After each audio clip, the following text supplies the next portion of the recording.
Hi, this is Tom Sands, President of the Iowa Taxpayers Association, bringing you this week's Capital Preview. This morning we have the good fortune of having a guest, David Roederer, who sits on the REC, as well as the Director of the Department of Management. And David is going to talk a little bit about Iowa's economy and and how they arrived at the REC estimate just a few minutes ago. So David, welcome. Well, thank you. And our members are very appreciative to have you and listen to you this morning. Well, you have great members, so it's a real honor to be with you. So why don't you start out just a little bit on Iowa's economy and the outlook, because while some think it's a very easy job to project revenue, doing it for 3 fiscal years and several months out isn't always that easy. Right, and they don't give us a margin of error to come up with it. Unfortunately, or fortunately, however you want to look at it, we're never 100% accurate. But last couple of years we've been 99% and 98%. Now, having said that, Iowa's economy it's doing well. We have some challenges. One is number of employees. We know that companies throughout the state are struggling to get skilled workers or workers that even if they're not skilled. And that's not unique to Iowa. It's throughout the country. The other areas is in agriculture. As we know, our commodity prices are greatly suppressed at this point, and that has a lot to do with the tariff and the issues that the United States is having with with China. And I believe that we all fully understand that the stealing of intellectual property that China has been doing for a number of years and been getting by with it has to come to an end. And I know that that's what President Trump is focused on. Unfortunately, agriculture is being part of the victim right now as they're struggling through that. So hopefully that will get resolved. If that gets resolved, we believe that agriculture's fortunes will be better. So at our meeting today, Tom, we were cautious. We didn't change our estimates by much. We modified them just a little bit. Percentage-wise, it wasn't even 1%. Mm-hmm. So we're still cautiously optimistic, but knowing that we have some issues out there. It's not easy. We know that the federal Tax Cuts and Jobs Act passed in 2017, right. Took effect in tax year 2018, and while that affected fiscal year 19, it's really still having an effect, and a long-term, mostly a positive effect, but it still has effect on Iowa taxpayers. And then, of course, the legislature here in Iowa in the last session made some legislative changes. Some were positive to revenue, some were negative to revenue, but those have a lasting effect as well. They do, because we are phasing in the tax cut, which the legislature and the governor approved.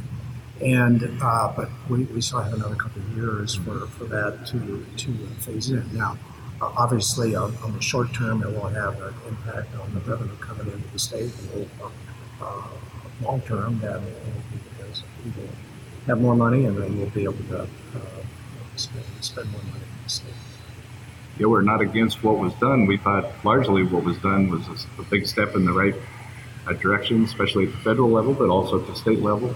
But when you're projecting revenue, it does affect revenue. There's about 3 of us in state government that are very concerned when revenues start dropping a little.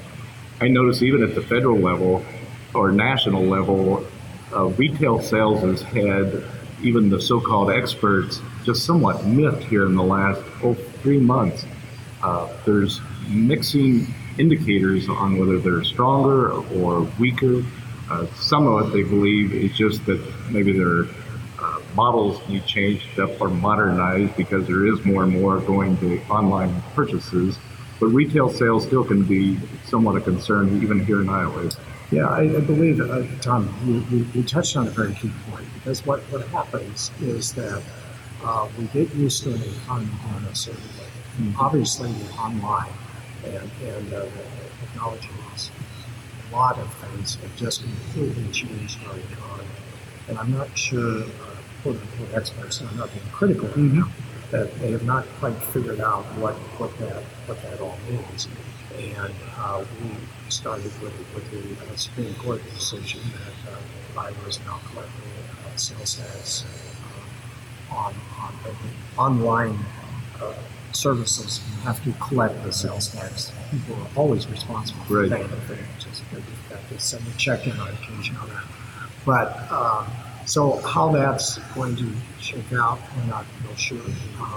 We believe that our projections are not too far off, but it hasn't been, even at the national level, hasn't been what the first projected. It takes time for all that to kind of work through the process. Yes. And it'll take actually years of history, or a few years of history, to get some trends going to actually make your job somewhat easier. Well, and then about the time we have that figured out, something else will come along and say, "Whoops, it's trying to modify." It's changed. And then one thing I did hear kind of from all three of you mentioned in the meeting, while there's a positive things going in the national economy and Iowa's economy, there is just a little bit of concern because it does seem to be slowing a little bit, still growing, but slowing, and people are just hesitant a little bit.